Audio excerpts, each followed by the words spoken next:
What is going on, X community? This is Exostomp here, and of course, joining me today, as always, is Galaxybomb. Hello, everyone.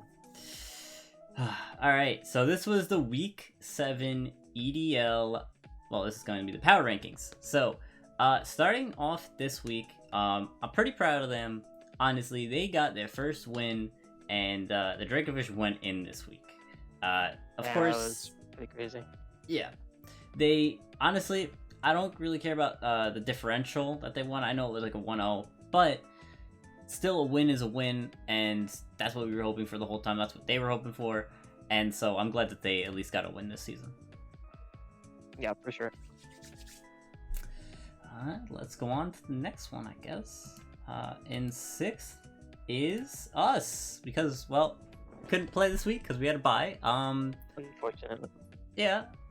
Ending off the season 3-4 and -6. That's not what we wanted, but It's not the best, but I think we played decently, and I think the teams this league were very competent, and pretty powerful. So I wish everyone luck in the playoffs, because it's gonna be it's like the best of the best, and it's gonna be some pretty close games, I think.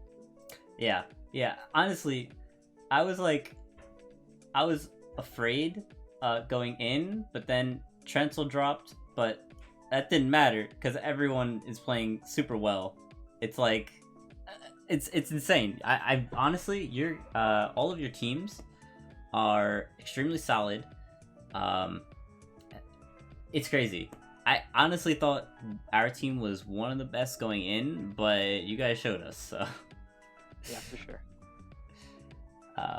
Anyways, since we didn't play, let's go on to the next one, which is going to be 5th place / 4th / 3rd, but it's gonna be Weird Time Zone Gang. The reason why I said that is because everyone from the next 3 teams had the same win-loss and differential, but Weird Time Zone Gang decided that they wanted to basically drop because there was too many ties, and I guess they may have not been having the best time, but we hope to see you next season if maybe it was like your team or something, but that 220 turn game, that was insane.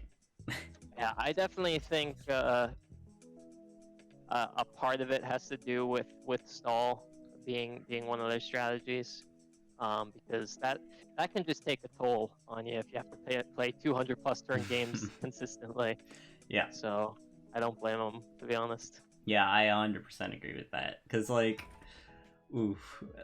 how do you play stall and have that much time on your hands? And I mean, that was insane. But nonetheless, thank you for playing this season. Thank you for also playing San Jose Sunfetched. You guys also played very well. I hope to see you guys next season as well. I forgot to say that, but yeah, I hope to see everyone next season. But yeah, let's go on to the playoffs, because these people are still in the game. We got, in 4th place, the Northeast Noivern. So, they still don't have a logo. I don't think they're gonna have a logo, but their game was very close, I think, right? I believe so, yeah. It came down to the wire. Yeah, it did. That game was really awesome to watch. Sadly, honestly, the chaos form lived at 99%, which I was very surprised. I am happy it lived until you guys sacked it, but it is what it is. I think the last move was a crit from the return crit on the Venusaur from the low pony. Right. Yeah, that was I think low pony would have lived because it was at 100%, but yeah, it was a good game changer. There was a few crits in that game, but all in all, the Dracovish destroyed. Yeah, even with the amount of pressure that Northeast Noiverns put on them, Dracovish was able to deal a lot of damage. Mm-hmm. And the T-Wave, I believe it was on the Cinderace. That was really big because that stopped them from setting up pretty hard. It stopped them from setting up, but it also stopped them from killing the Hippowdon before the Cinderace could basically be healthy. So like they got paralyzed, then the Hippowdon used Earthquake, then the Cinderace was low, so it's like, eh.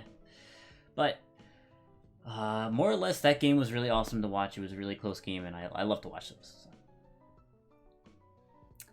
In third place, with the same score as the last two, we have Overdrive DS. Again, pretty close game. They did lose, but they did play well.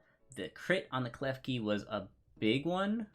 That may have lost them the game just right off the bat, because then they couldn't really set up reflex or light screens anymore. I think they played well. I just think that crit really messed with their head.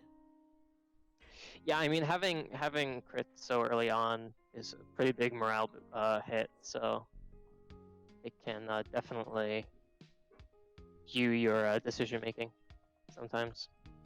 Yeah. But they made the playoffs, which is awesome. So cool. And we have second place, which I am proud of them. They went from almost last, I think it was second to last, to now in second. We have 11th pick. They're 5-2 this season. It was the first 3 weeks. They had one which was a bye, so they had a free win, and then the other was their 2 losses. So they're on a 5-win streak right now, or 4 if you count the buys. Yeah, they've been doing pretty well. They've definitely caught up and shown the power of their team, which is very encouraging. Yeah. I think, well, the crit on the Rotom from the Rotom versus the Klefki was big, like I said before, but the Bisharp has 10 kills this season. Yeah, I mean, I love Bisharp. I was honestly considering Bisharp for our team, but it's such a powerful Pokemon, and I'm very glad that they've been able to show off just how strong it is. I do regret not listening to you on that one. So good, dude. I just don't like Bisharp because it's slow, but yeah, I could see the appeal. I mean, I love Absol, so it's like it's a very similar kind of feeling. True. But yeah, Bisharp destroyed. But for the first place people, we have Team Obstagotum. They were versing Stall, which was the 220 turn game. Wow. Okay. That was just a strategy of wills, really. Yeah. They still didn't bring the Donphan. I'm a little sad, but you know, it is what it. Hopefully they can bring it. Donphan, man. No, they have to bring it in playoffs. They have to.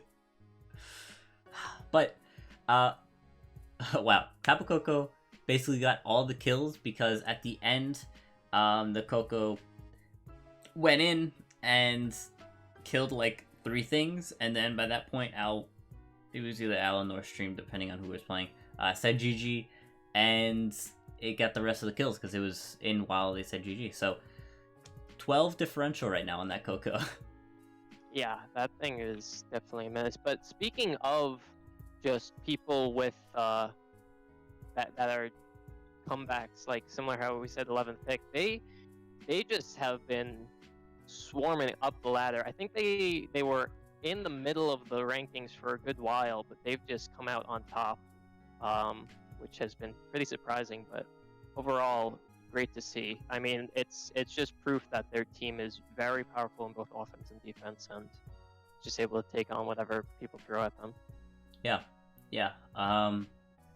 They have been bringing Koko, Venusaur, and Vaporeon in every match, but it doesn't look like it matters. It really doesn't. They're just strong. I mean, it's really hard to just counter that composition because it's so powerful in both forms of momentum, just offense and defense wise. Yep, I definitely agree with that. But with that, guys, that's the power ranking for week 7. We will be having power rankings, I guess. Maybe not. Well, maybe we can discuss the matches in some form for the playoffs for sure. Yeah, we'll maybe do like a pick'ems and like say who we think we want. But yeah, we could discuss the matches. But that's all for playoffs for week 7. If you guys enjoyed, please leave a like. If you're new, also leave a subscription here. But anyways, guys, I'll see you next time. Peace.